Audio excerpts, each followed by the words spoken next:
TCO program. Our next performance is storytelling at its spookiest. We will have a narrator, Santiago, Sasha Santiago.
But suddenly, it started to rain harder.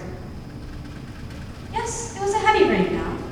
Willibus Wallaby quickened his pace, and as the wind started to blow in great gusts, he began to look frantically around for a place, any place, to seek shelter.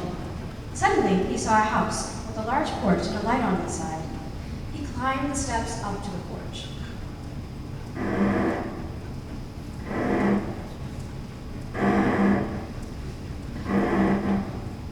Finally, shelter from the rain, but not from the wind.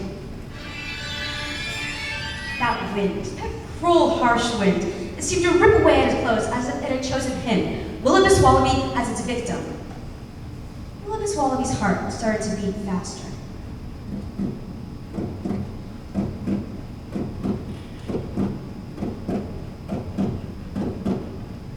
He knocked on the door. Slowly,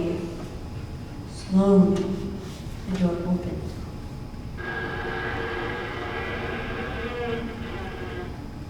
But no one was there. Wait, someone was there. Willibus Wallaby looked down, and there, standing before him, was a single, solitary, ghostly, white kitty. The kitty approached him. It rubbed itself against his leg and purred loudly, as if to say, "Dare to enter this house, and you shall never leave alive." But, for some reason, Willibus Wallaby found himself being drawn into that house, as if controlled by a force greater than he.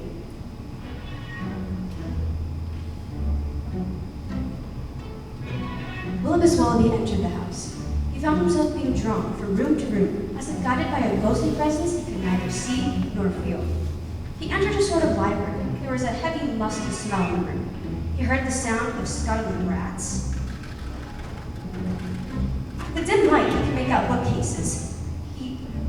Never before had he seen such tall bookcases. His eye followed the bookcases all the way up to what seemed like an impossibly high ceiling.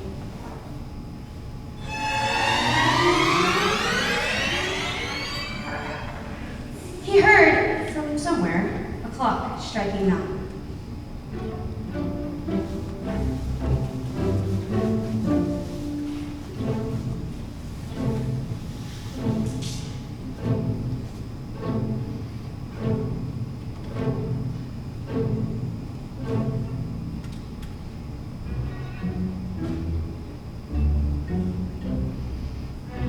He felt himself being drawn into the kitchen.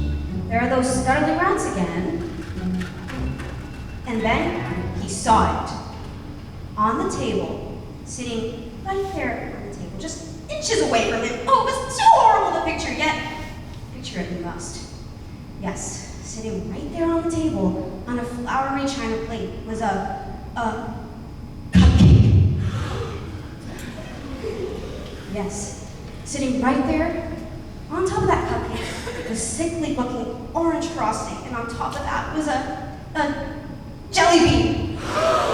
And it was, could it be? Yes, the jelly bean was licorice. The sheer horror of the sight was enough to shock him back into consciousness.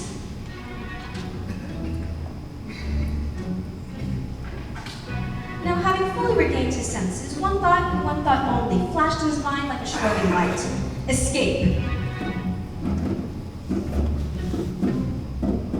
Well, it was while he bolted out of the room, down the corridor through yet more rooms. Another corridor of doors bursting open as he flew, like a rocket through the house. He arrived at the front entryway, but standing before him was the purring kitty. However, the kitty was no match for his frenzy, and he sped towards the front door. Oh wait, the kitty was a match. The kitty ate him.